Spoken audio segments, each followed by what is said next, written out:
My sister always wanted to be a mother, then hated her daughter the moment she was born. I nuked both our families when I discovered why. My sister used to talk nonstop about wanting to be a mom, but the second her daughter was born, it was like a switch flipped. She couldn't stand her. I ended up blowing apart both our families when I finally figured out why. Until then, the rest of us, myself included, thought her bitterness came down to one thing: Emily was a girl. Tara, that's my sister, always said she didn't like girls. She only got along with guys, whether it was friends, coworkers, even the people she dated.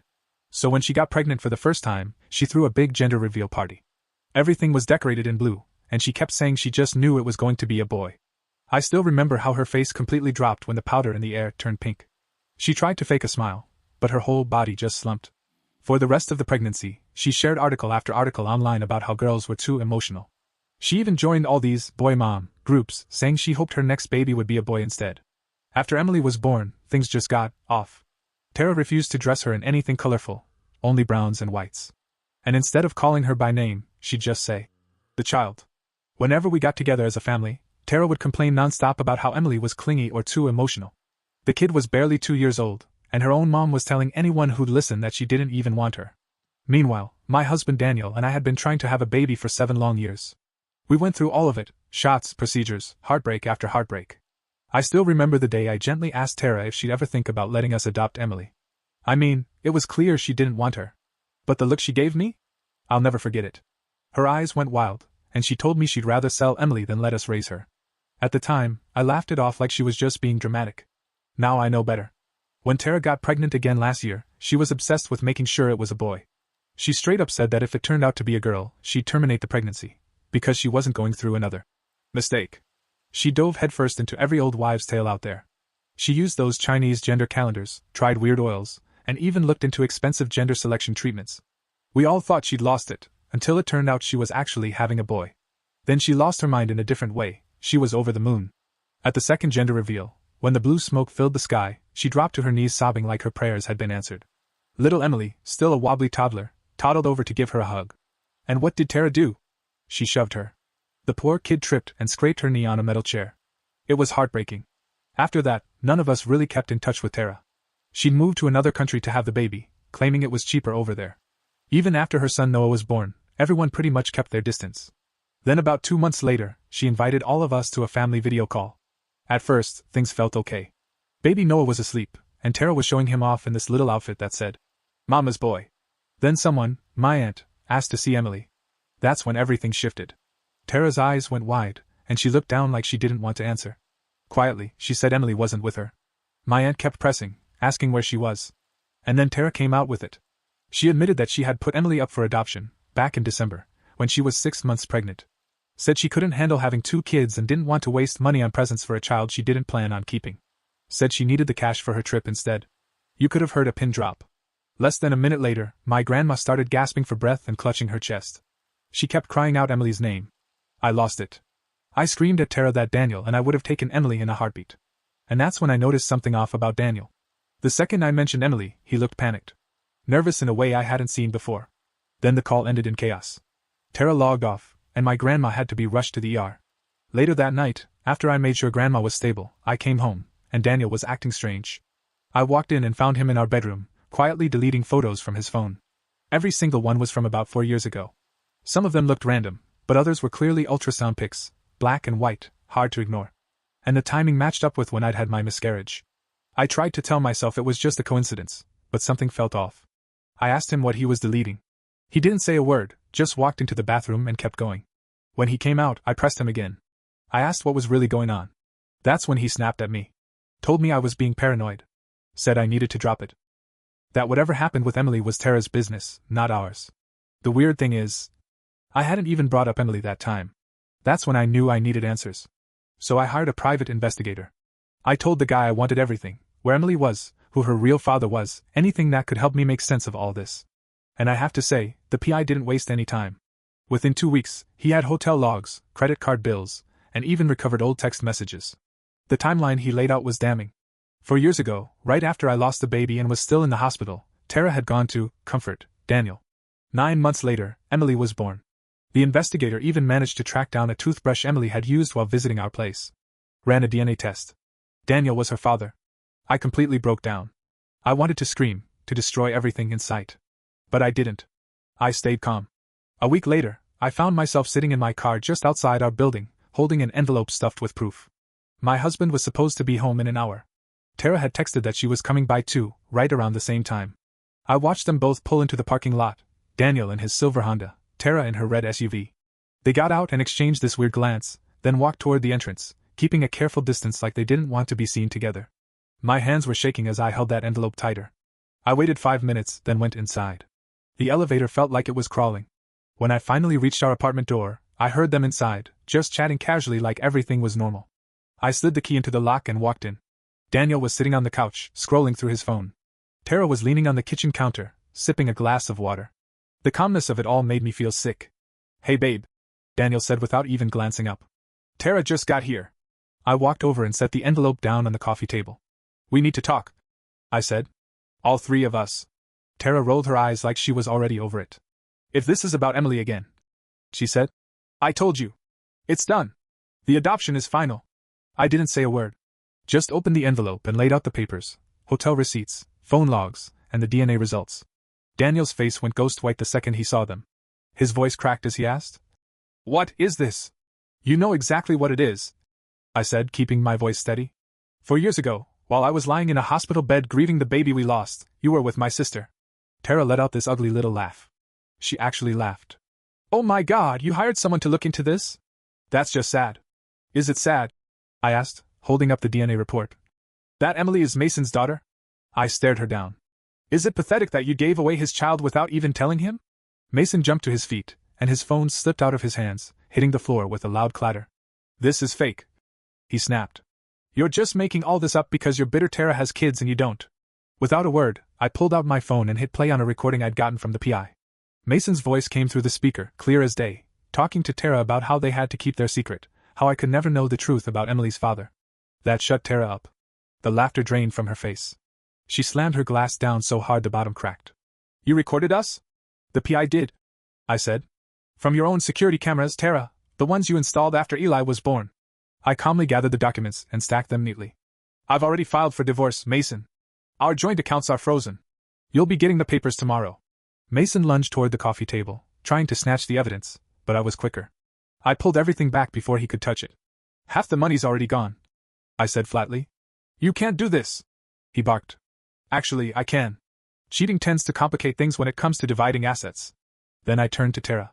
"Did Mason ever send you money for Emily? Any support at all?" Her face twisted.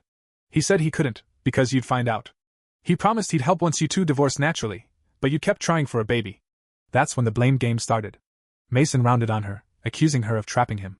Tara yelled back, claiming she'd been raising his kid alone while he acted like she didn't exist. I took a step back as the two of them tore into each other, the whole web of lies collapsing under the weight of their screaming. That's when the front door burst open. My grandmother stepped inside, her arms wrapped around by my aunt and uncle for support. Even after the hospital scare, she walked in with her chin up and eyes blazing. "Enough!" Her voice cut through the noise like a knife. "Tara," she said firmly, "we need to talk about what you did with Emily." Tara folded her arms. "It's done. Closed adoption. No contact. That was the deal." My aunt stepped forward. "The Sunshine Private Adoption Agency, right?" she asked, flipping through some papers. I recognized the name. I'd dealt with them before in family court. Tara's confidence wobbled a little. "So? They have a 6-month reversal policy," my aunt said. "If one parent didn't give consent, the biological family can reclaim the child."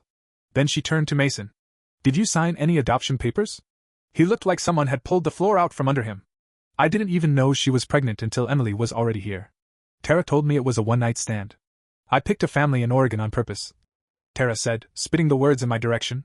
"So you couldn't find her. They're probably attached to her by now." I pulled out another document and laid it on the table. "Actually, they've been trying to get in touch with you. Seems you left out some details, like Emily's behavioral challenges. You know, the ones you never stopped complaining about." Tara lunged for her phone. "I'll call them right now and tell them to keep her. They're already on their way," I said quietly.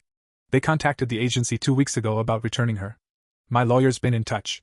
Grandma stepped in even closer, looking Tara square in the eye. "You've got 2 choices. Help bring Emily back to this family, or I cut you out of my will. Eli too." Tara's cheeks flushed red with rage. "You can't use money to control me." "I just did." Grandma snapped, her tone like steel. That little girl deserves more than to be tossed aside just because you wanted a son instead. Tara whipped toward Mason and grabbed his arm. We can fight this, together. We can win custody of our daughter. Mason yanked his arm away like she was poison. Our daughter? You gave her away behind my back. You told me she was someone else's kid. You didn't want her either. Tara screamed. You were glad when I said I'd handle it. My aunt slowly raised her phone. Just letting you both know, I'm recording this whole conversation. That admission, about giving away Emily just to hurt your sister? Family court's going to love that. Suddenly, Tara made a run for the door, but my uncle was already standing in front of it, arms crossed. You're not leaving. Not until this gets handled. Then Tara's phone rang. Everyone went silent as the name flashed across the screen, Sunshine Adoption Agency. She answered and hit speaker, trying to sound calm. Ms. Tara? Said the voice on the other end. The adoptive family's had an emergency and will be returning early. They'll be in town tonight. Where should they bring Emily? Tara didn't hesitate. My house. Another voice came on the line. My lawyer. Actually, he said, we've arranged for Emily to be dropped off at her great-grandmother's home. All parties have agreed this is the safest, neutral location. Tara let out a scream and hurled her phone at the wall. It shattered into pieces. Mason backed away like she was on fire as Tara turned and unleashed her fury on the rest of us. You all planned this. She growled, eyes locked on me. You'll never be her mother. Never. No, I said quietly. But neither will you. You made that choice the second you gave her up out of spite. My aunt stepped forward with another folder in hand. Mason, these are parental rights documents. If you sign them now, you can avoid criminal charges for child abandonment and skipping out on support. His hands shook as he took the folder. Charges? He asked, voice barely a whisper. You knew about Emily for years and never once offered help. My aunt explained. And Tara's messages prove it. Without reading a word, Mason signed the papers. He just wanted out. Tara stood frozen, watching the only person on her side crumble. Her voice was low and venomous. This isn't over. She hissed. I'll get her back. She's mine. Technically, yes, my aunt said calmly. But family court will be very interested in your online history. The posts about hating daughters. The ones where you admitted the adoption was done out of spite. The time you said you'd rather sell her than let her be raised by your own family. We all left in separate cars, a quiet convoy heading to my grandmother's house. Tara tried to follow us, but the cops pulled her over for driving like a maniac. By the time she got there, the adoptive family had already arrived. Their car was in the driveway when I stepped out onto the porch. They brought Emily out slowly. She looked so small, even smaller than I remembered. She had on a pink coat I didn't recognize, and her long hair was tied back in two neat pigtails. She held a stuffed elephant tight in her arms. The adoptive mother looked beyond exhausted. She's been crying every night, she said, her voice tired. Kept asking for someone called Auntie. That broke me. Emily looked around at all the unfamiliar faces, clearly scared and unsure of what was happening. When Tara finally arrived and pushed through the crowd, Emily backed up in fear, clinging to the adoptive father like he was the only one she trusted. I don't know you, she whispered. Tara dropped to her knees. I'm your mommy, baby. Don't you remember? Tara's voice cracked with desperation. But Emily just shook her head, pressing herself tighter against the couple who had cared for her these past few months. Then she saw me, and her whole face lit up. Recognition shone in her eyes. Auntie, she called out, and came running, throwing her little arms around my legs. Where'd Mommy go? She asked. I knelt down so we were eye to eye. I'm right here, sweetheart, I said softly. You're safe now. Then Tara let out a piercing scream, full of rage, and poor Emily burst into tears. The whole situation spun into chaos. My grandmother stepped in quickly, ushering everyone inside while calls were made to attorneys and emergency custody paperwork started flying. We were heading straight into a legal storm, but for the first time in years, I actually felt hope. The custody hearing was scheduled just 3 days later. Those 72 hours were some of the hardest I've ever faced. Every second was a battle of lawyers, paperwork, and family drama that pushed me right to the edge. The morning after Emily arrived at my grandmother's house, Tara showed up at 6 a.m, pounding on the front door, demanding her daughter back. My uncle had stayed the night, just in case she tried something like this. He cracked the door open just enough to tell her that all communication now had to go through legal channels. When she tried to force her way inside, he didn't budge. She left, screaming threats, shouting something about pressing kidnapping charges. About an hour later, my lawyer, Marcus, gave me a call. His voice was tense. Tara had already hired her own attorney and was filing emergency motions, claiming I'd pulled off some kind of illegal reversal of the adoption. But the adoptive family from Oregon had given sworn statements. They detailed Emily's nightmares, her refusal to eat, how she'd cry for hours calling out for Auntie. They documented everything, and it painted a very clear picture of a little girl in distress. Still, Tara's lawyer was pushing the argument that the adoptive parents were exaggerating to cover their own failures. That same afternoon, Mason showed up at my grandmother's house. I was sitting in the kitchen with Emily while she quietly colored with crayons. She was still distant and visibly confused by everything. But when she heard his voice, she looked up. She recognized it, but she didn't get out of her chair. Mason started walking toward her, but my grandmother stepped between them. Her tone was cold. You signed away your rights. I was forced. Mason insisted. I didn't know what I was signing. Marcus walked in from the living room where he'd been reviewing files. You signed in front of 3 witnesses, he said calmly, after the documents were explained to you in detail. That's not coercion.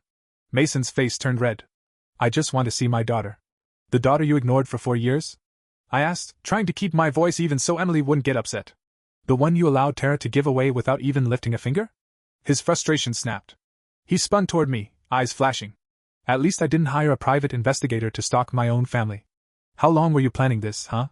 Just waiting for a chance to snatch her? Before I could say a word back, a small voice cut through the room. Why is everyone yelling? We all froze. I walked over to her and knelt down beside her chair again. Sometimes grown-ups get into arguments, I said gently. But you're okay. You're safe here. She looked over at Mason, those big eyes mirroring his own. Are you my daddy? The question hung in the air like smoke. Mason's mouth opened then closed again. He didn't say a word. Finally, he turned around and walked out of the house. Emily watched him leave, then picked her crayon back up like nothing had happened.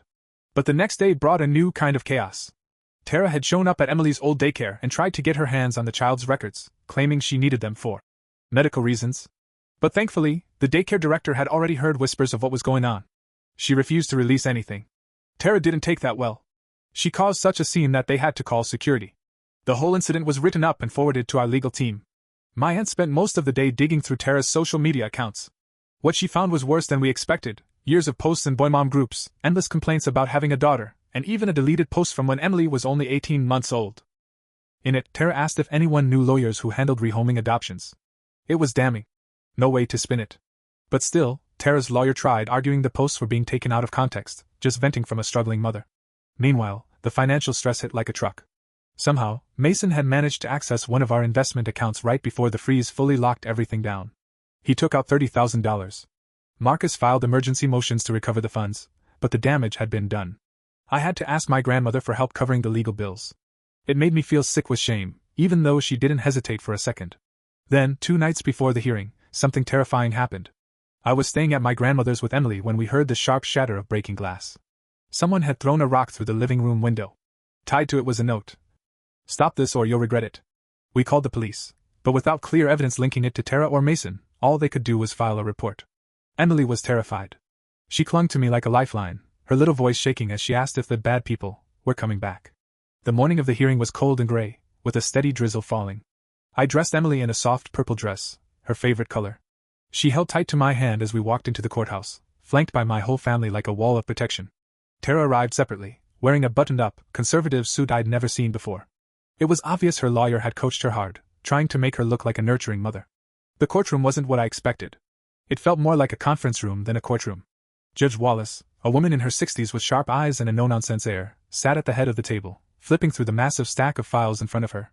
Emily sat on my lap, quietly holding her stuffed elephant. Tara's lawyer spoke first. He painted her as a struggling single mother who'd made a painful but responsible choice for her daughter's well-being. He insisted the adoption had been legal, and that my family was meddling in something we had no right to interfere with. He claimed Tara had been suffering from postpartum depression and deserved a second chance. Then Marcus stood. He laid everything out calmly, piece by piece. The social media posts, the recorded conversation between Tara and Mason about how they'd hidden Emily's parentage to hurt me, the fact that Mason had never been informed about the adoption, and the adoptive family's heartbreaking documentation of Emily's trauma. He even played a video the adoptive mother had taken, Emily sobbing uncontrollably, crying out for Auntie, until she made herself physically sick. Tara started to crack. Her mask slipped when they displayed some of her Facebook posts. Those were jokes, she said loudly, trying to wave it off. Everyone complains about their kids online. Her lawyer tried to shush her, but the damage was done.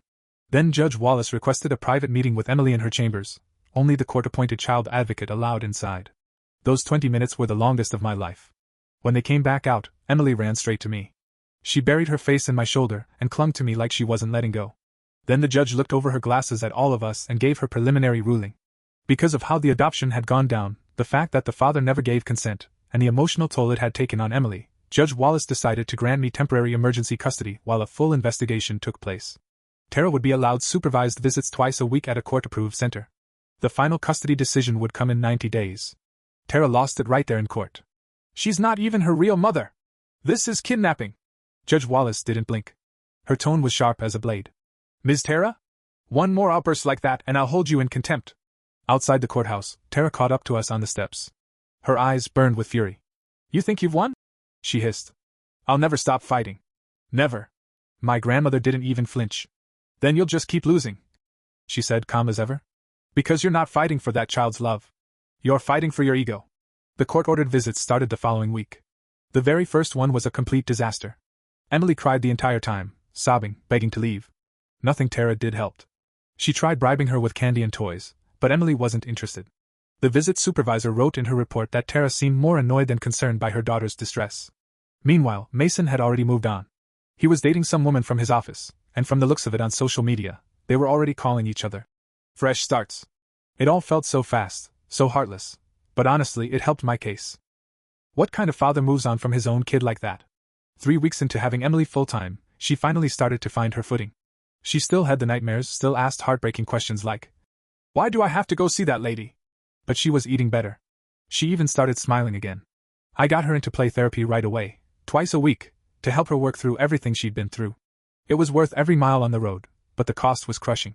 My legal bills were growing by the day, and I soon realized Mason had drained more of our accounts than I initially thought. Between that and the mountain of medical debt from years of failed fertility treatments, I was drowning. I sold off everything I could, jewelry, my car, anything that held value. My family helped where they could, but everyone had their own struggles. Money was tight all around. And just when I thought Tara couldn't spiral any further, she showed up at Emily's therapy appointment, demanding to be let in. When the staff turned her away, she parked herself outside in her car and filmed people going in and out for the whole hour. Her own lawyer quit shortly after. He said she accused him of being part of our conspiracy. The second supervised visit was somehow worse than the first. Tara brought Eli along, probably thinking Emily would magically bond with her baby brother. But the crying baby scared Emily, and she crawled under the table to hide. When the supervisor tried to coax her out, Tara snapped, accusing Emily of being dramatic for attention. The visit ended early. All of this was bleeding into my job too. I'd already taken time off for court hearings and emergency daycare pickups. My boss was understanding for a while, but patience wore thin fast. When I had to leave for the third time in 1 week because Emily had another meltdown, I was put on unpaid leave. Until things settled down. 6 weeks before the final hearing, Tara's new lawyer filed a motion claiming I was turning Emily against her mother. They wanted more visitation and even a full psychological evaluation to see if I was fit to be her guardian. The evaluation alone would cost thousands, money I didn't have. My aunt stepped in and found a child psychologist named Dr. Carter, who agreed to evaluate Emily pro bono after hearing what we'd been through. He spent 3 sessions with her, watching how she played, asking gentle questions, just trying to understand. His report was devastating but honest. Emily was showing signs of attachment trauma, clear disruption from the failed adoption. She saw me as her main caregiver and showed visible fear whenever Tara came up. And then, one night, everything just hit me. I was sitting at my grandmother's kitchen table, surrounded by bills and legal papers, just sobbing. I'd dreamed of becoming a mom for so long, but not like this. Not through chaos, not in debt, not fighting my own sister for a little girl who still woke up screaming. "We'll figure this out," my grandmother said, her voice steady. She wrote another check right then, even though I knew she couldn't afford it. Family takes care of family. The third supervised visit never even happened. Tara showed up drunk, slurring her words, stumbling into the facility. The supervisor turned her away and documented everything. Her second lawyer dropped her the next day. Then, just 4 weeks before the big court date, Mason decided to re-enter the picture, with a new game plan. He filed a motion to take back his signed relinquishment of parental rights, claiming he'd been emotionally manipulated. Now he was asking for joint custody, with me. He wanted to completely cut Tara out. In his statement, he called Tara an unfit mother who should have never had custody of Emily in the first place. Even for Mason, that betrayal felt like a new low. Tara went off the rails. She bombarded Mason with hundreds of angry texts. His lawyer didn't even try to stop it. In fact, they handed over every one of those messages as evidence of her mental instability. The two of them were tearing each other apart, and taking me with them. Now, instead of fighting one unstable parent, I was battling both of them. Emily's therapy sessions during those last few weeks revealed so much pain it made me sick. She remembered being dropped off with strangers, being told I didn't want her anymore. She thought she'd done something wrong. That she was bad. That everyone had just given up on her. Dr. Carter testified that pulling her away from me now would cause lasting psychological harm. Maybe even irreversible damage. Then, just 2 weeks before the hearing, I caught Emily cutting her own hair with safety scissors. When I asked her why, she said, so plainly it knocked the air from my lungs, "I want to look like a boy. Then my first mommy will love me." I held her while she cried, and I honestly didn't know if my heart would ever fully mend after that. And the final blow came not long after. Tara posted a drunken rant online, completely unhinged, accusing everyone from me to the judge to child services of being part of a conspiracy to steal her daughter. She named names. She made threats. Within hours, she was arrested for harassment and making threats against court officials. Her bail was set at $10,000. No one offered to pay it. The day before the final hearing, I sat in Marcus's office. I felt like a shell of myself, drained, exhausted, but still standing. He went through everything one last time. Tara's history of abandonment. Her erratic behavior. The trauma Emily had endured. Mason's sudden involvement. "The evidence is strong," Marcus told me. "And no matter what the judge decides, you've given that little girl more love and security in the last few months than she's had her whole life. That counts." That night, as I tucked Emily into bed at my grandmother's house, she looked up at me, her serious eyes soft in the dim light. "Auntie, are you gonna be my mommy forever now?" I brushed a hand over her choppy hair, swallowing the lump in my throat. "I'm going to try my very best, sweetheart." She gave me a little nod, satisfied, and curled up under the blankets. I sat there next to her, listening to her steady breathing, trying to mentally prepare for what might be the most important day of both our lives. Tomorrow would either bring me the family I'd been praying for, or take away another child I loved deeply. There was no more middle ground. The final hearing landed on a cold Thursday morning. I dressed Emily in her favorite purple sweater and did my best to braid her choppy hair. It didn't look perfect, but she smiled anyway. She held onto my hand tightly as we walked into the courthouse, with my whole family flanking us like a shield. Tara showed up nearly 20 minutes late, alone, flustered, and looking like she hadn't slept. Her last attorney had dropped her after the arrest, so now she was representing herself. She was still wearing that same wrinkled suit from the earlier hearing. This time it had coffee stains down one sleeve. Across the room, Mason sat with a new lawyer, a woman in a sharp navy suit who seemed to have convinced him he still had some parental rights, even though he'd signed them away. He didn't make eye contact with anyone, just stared down at his phone. As soon as Judge Wallace entered, she addressed the elephant in the room, Tara's arrest for threatening officials. Tara tried to brush it off as a moment of stress, but the judge shut her down quickly, pointing out that it clearly showed poor judgment and a lack of control. Marcus walked the judge through our case with calm precision. He laid out the psychological evaluation showing Emily's deep bond with me. He presented the reports from the supervised visits, all pointing to Tara's inability to form any kind of meaningful connection with her daughter. He submitted the financial records too, showing how I'd emptied out my savings to care for Emily while Tara hadn't paid a dime since the adoption went through. Then Dr. Carter took the stand. Hearing Emily's trauma described in clinical terms hit me hard. The abandonment had left her with a sense that she was unworthy, like she'd been discarded because something was wrong with her. The only secure bond she had left was with me. If that was ripped away now, he said, it could leave permanent psychological scars. Tara tried to cross-examine him, but it fell apart fast. Her questions were disjointed and accusatory. At one point she even accused him of being bribed. The judge had to warn her twice to watch her behavior.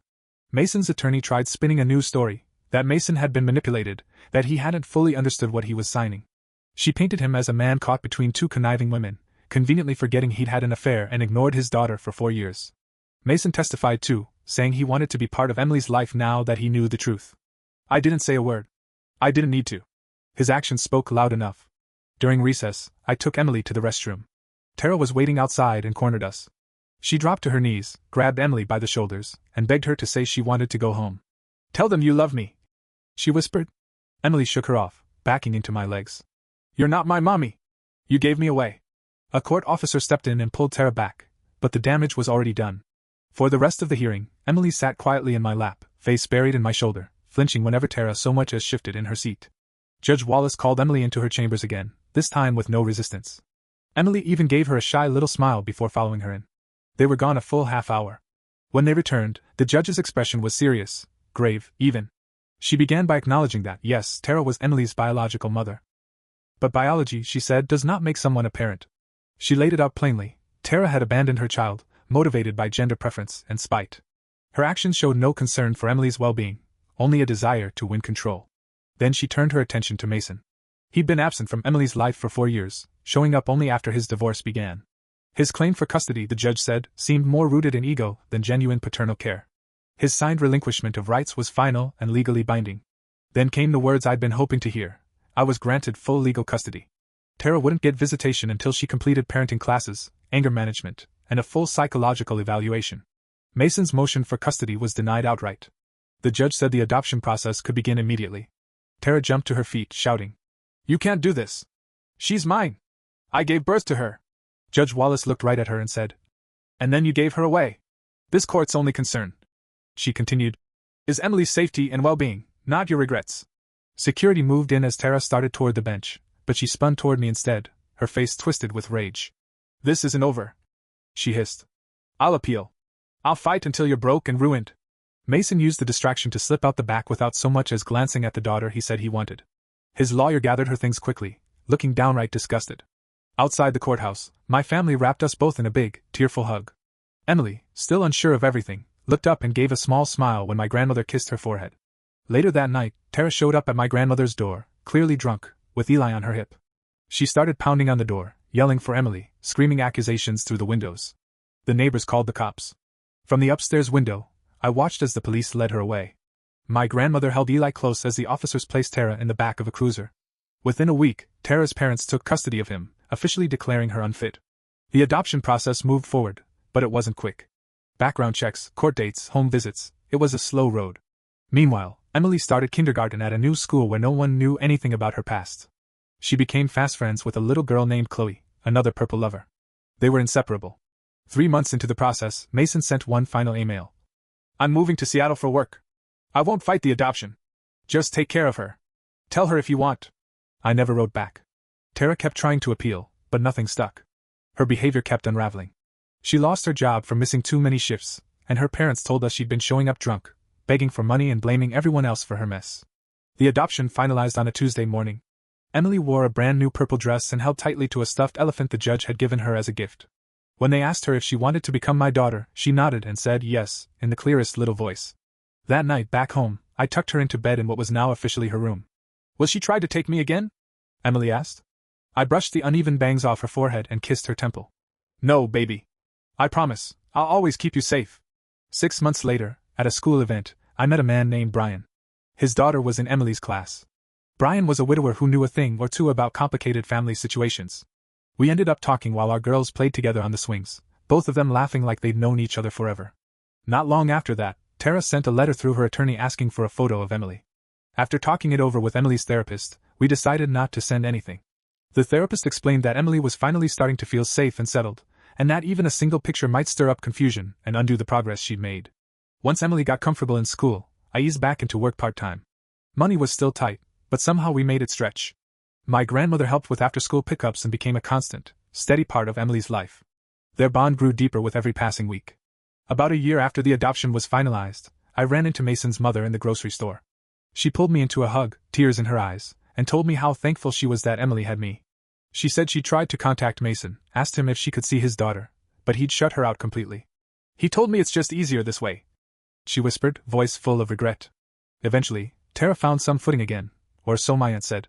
She got sober, found a job, and started seeing Eli on weekends, though only under supervision. She still told people we stole Emily, but her fight seemed to fade over time. She wasn't coming after us anymore. Brian and I didn't rush things. He understood that Emily came first. Their relationship grew on its own, naturally and gently. He taught her how to ride a bike, and she'd sit and show him her drawings, proud as could be. 2 years later, when Brian asked me to marry him, he asked Emily first. We kept the wedding small, just close family. Emily stood at my side as my maid of honor, grinning in the purple dress she picked out herself. During the reception, she leaned in close and whispered, "Now I have a real daddy too." That night, after she fell asleep, I stood in her doorway just watching her. Peaceful, content. It hit me how far we'd come. The road to that moment looked nothing like what I'd imagined years ago when Mason and I were going through round after round of fertility treatments. But here I was, raising a little girl who'd been tossed aside by the very people who were supposed to love her the most, and she had become everything to me. Emily still had tough days. There were still nightmares, and therapy was part of our routine. The adoption didn't magically wipe away all the pain. But she laughed now. Really laughed. She knew, without a doubt, that she was loved and wanted. And in the end, Tara had been right about one thing: I'd never be Emily's biological mother. But I was her mom in every way that truly counts. And that, to me, was more than enough.